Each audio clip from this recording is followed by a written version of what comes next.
রাতটা শুরুতে এতটা নীরব ছিল না, কিন্তু ধীরে ধীরে যেন শব্দগুলো একে একে মরে যাচ্ছিল। দূরের কুকুরের ডাক থেমে গেল, ঝিঝি পোকার শব্দও হঠাৎ করে নেই। শুধু জানালার বাইরে তালগাছের পাতাগুলো বাতাসে ঘষা খেয়ে এমন শব্দ করছিল যেন কেউ নখ দিয়ে কাঠ চেছে যাচ্ছে। আমি তখনও জানতাম না এই শব্দটাই কয়েক ঘন্টা পর আমার মাথার ভেতর ঢুকে স্থায়ী হয়ে যাবে। আমি তখন ছোট্ট গ্রামটার পুরনো ভাড়া বাড়িটায় একা। বিদ্যুৎ প্রায়ই যায়, সেদিনও গিয়েছিল। মোবাইলের টর্চ চালিয়ে আমি দেয়ালের দিকে তাকিয়েছিলাম। দেয়ালে পুরনো দাগ, যেন হাতের ছাপ। আমি নিজেকে বোঝাচ্ছিলাম এগুলো আর্দ্রতার দাগ, কিন্তু যতই তাকাচ্ছিলাম ততই মনে হচ্ছিল দাগগুলো একটু একটু করে নড়ছে, ঠিক যেন কেউ দেয়ালের ভেতর থেকে চাপ দিচ্ছে। আমি চোখ সরাতেই দেয়াল থেকে একটা হালকা ঠক করে শব্দ হলো, খুব হালকা, কিন্তু ওই নিস্তব্ধতার মধ্যে শব্দটা কানে নয়, সোজা বুকের ভেতর ঢুকে পড়ল। আমি উঠে দাঁড়ালাম। মেঝের কাঠ কিঞ্চিত কেঁদে উঠল। সেই কেঁদে ওঠাটাও যেন উত্তর দিল কেউ। আমি তখনও ভাবছি হয়তো বাড়িটা পুরনো বলেই এসব। ঠিক তখনই পেছন থেকে খুব ধীরে ধীরে নিঃশ্বাস নেওয়ার শব্দ পেলাম, এত কাছ থেকে যে মনে হলো আমার নিজের শ্বাসই দ্বিগুণ হয়ে গেছে। কিন্তু আমি তখন নিঃশ্বাস আটকে আছি, শরীর জমে আছে। বুঝতে পারছি না ঘুরব কি না, কারণ গ্রামের বুড়ো লোকটার কথা মনে পড়ে গেল। সে বলেছিল এই বাড়িতে কেউ পেছন থেকে ডাকলে কখনো ঘুরে তাকাতে নেই। কিন্তু সে তো ডাকেনি, শুধু নিঃশ্বাস নিচ্ছিল, ঠিক আমার কানের পাশে। ঠান্ডা নিঃশ্বাস, যেন বরফের ভেতর থেকে আসছে। আমার গলা দিয়ে শব্দ বের হচ্ছিল না।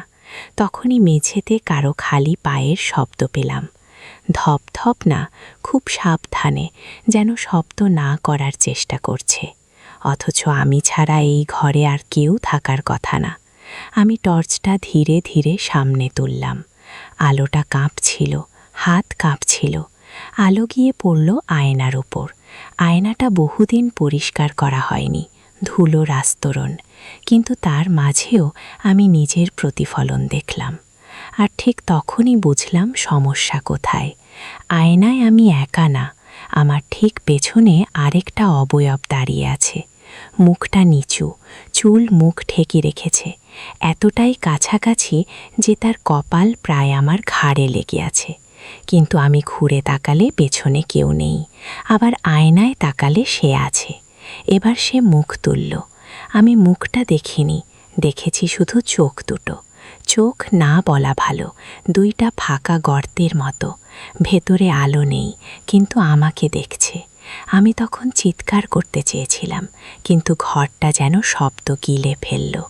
ঠিক তখনই আমি তখন বুঝতে পারছিলাম না সময় থেমে গেছে নাকি আমি থেমে গেছি, কারণ নিঃশ্বাস নেওয়ার সঙ্গে সঙ্গে মনে হচ্ছিল বাতাসটা বুকের ভেতর ঢুকছে না, বরং বুক থেকে কিছু টেনে নিয়ে যাচ্ছে। সেই আমারই মুখটা, আমার সামনে দাঁড়িয়ে থাকা অবয়বটা ধীরে ধীরে কাছে আসছিল। তার হাঁটার কোনো শব্দ নেই, কিন্তু প্রতিটা ধাপে ঘরের বাতাস ভারী হয়ে উঠছিল, যেন কেউ ভেজা কাপড় দিয়ে চারদিক মুড়ে দিচ্ছে। আমি পেছাতে চাইলাম, কিন্তু পেছনে আর কোনো জায়গা নেই। দরজার ওপারের অন্ধকারটা এখন ঘরের ভেতর ঢুকে পড়েছে। কালোটা যেন তরল, মেঝে বেয়ে এগিয়ে আসছে, আমার পায়ের পাতা ছুঁয়ে দিচ্ছে। ঠান্ডা না, গরমও না, শুধু অসাড়, এমন অসাড় যে পায়ের অস্তিত্বটাই ভুলে যাচ্ছিলাম। তখনই হঠাৎ করে কানের পাশে খুব পরিচিত একটা কণ্ঠ শুনলাম, মায়ের গলা। ফিসফিস করে বলছে আমি যেন ভয় না পাই, আমি যেন চোখ বন্ধ করি। আমি জানতাম এটা অসম্ভব, মা তো বহু বছর আগে মারা গেছেন। তবুও সেই কণ্ঠ শুনেই বুকটা কেঁপে উঠল, চোখে পানি চলে এলো। আর ঠিক এই দুর্বল মুহূর্তেই সেই অন্য আমি আমার কাঁধে হাত রাখল। হাতটা ভারী, অস্বাভাবিক ভারী। মনে হলো পুরো শরীরটা মেঝেতে চেপে ধরছে। আমি চিৎকার করতে চেয়েছিলাম, কিন্তু মুখ খুলতেই নিজের গলার ভেতর থেকে অন্য কারো হাসি বেরিয়ে এলো। কর্কশ, ভাঙা, এমন হাসি যেটা মানুষের হওয়া সম্ভব না।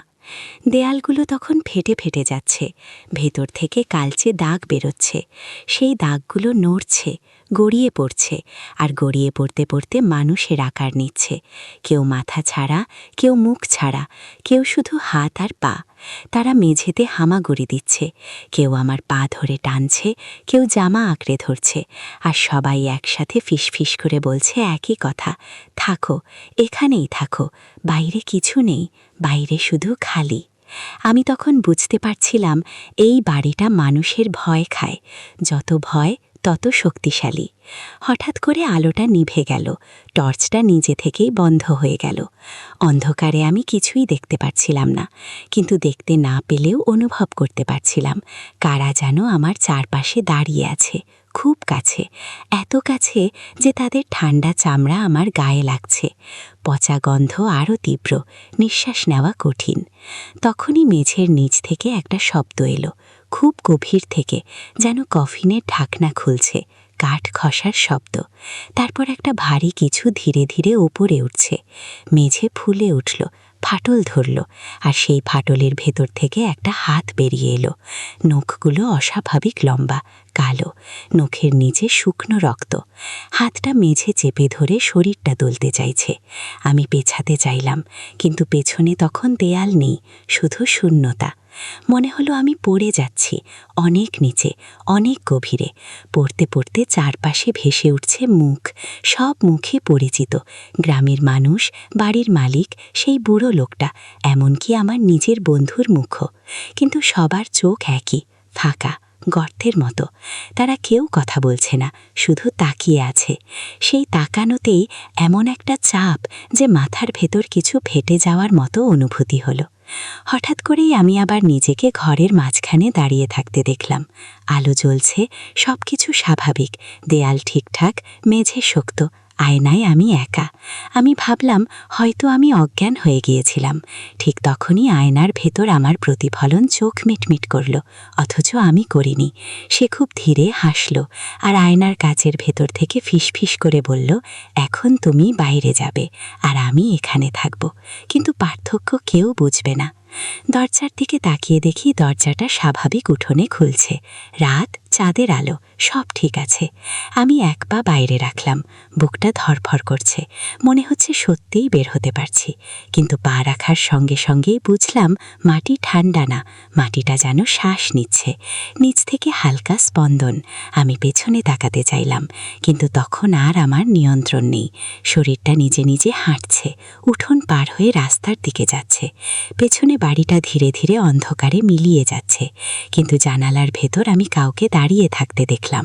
সে আমার দিকে হাত নাড়ছে, আমারই মুখ, একই হাসি।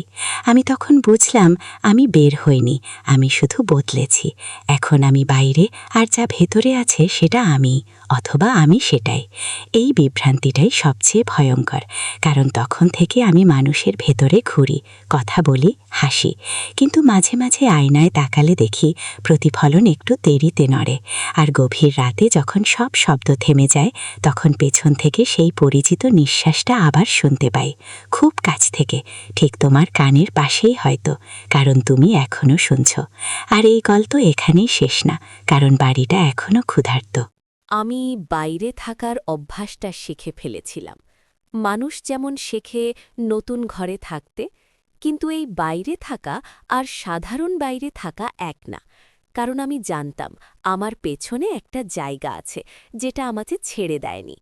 আমি যেখানে যাই সেই বাড়ির গন্ধটা আমার সাথে থাকে, ভেজা কাঠ আর পচা মাটির মিশ্র গন্ধ। মানুষ হয়তো টের পায় না, কিন্তু কুকুরগুলো পায়। তাই আমি যেখানে দাঁড়াই, কুকুরগুলো দূর থেকে গলা নামিয়ে গর্জন করে, কাছে আসে না। একদিন রাতে আমি রাস্তায় হাঁটছিলাম, হঠাৎ খেয়াল করলাম আমার ছায়াটা আমার সঙ্গে সঙ্গে হাঁটছে না। আমি থামলে সে আরও 2 কদম এগিয়ে থামে। আলো বদলালেও ছায়ার আকার বদলায় না। তখনই প্রথম বুঝলাম আমি পুরোপুরি একা না, সেই অন্য আমি, বা যেটা ভেতরে ছিল সে পুরোপুরি ভেতরে নেই, ধীরে ধীরে আমার ভেতর ঢুকছে। এক রাতে ঘুম ভাঙল নিজের নাম শুনে, খুব পরিষ্কার করে। ঘরের ভেতর কেউ নেই, দরজা জানালা বন্ধ, কিন্তু নামটা আবার শোনা গেল, এবার আয়নার দিক থেকে। আয়নার ভেতর অন্ধকার, আলো জ্বালাতেই দেখি আয়নায় আমার মুখ না, অন্য একটা মুখ, বয়স্ক, চোখ গর্তের মতো, ঠোঁট শুকনো। সে মুখ নড়ালো, আর আমি শব্দ ছাড়াই শুনলাম একটা নাম।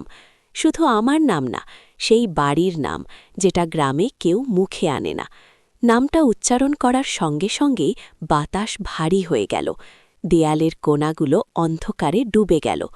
আমি পরে জেনেছিলাম এই নামটাই সেই জায়গাগুলোর চাবি, যেই জায়গাগুলো বাইরে থেকে বাড়ি, হাসপাতাল, স্কুল বা পরিত্যক্ত ঘর বলে মনে হয়, কিন্তু ভেতরে ভেতরে সব একই, সব একে অপরের সঙ্গে যুক্ত, সুতোয় বাঁধা।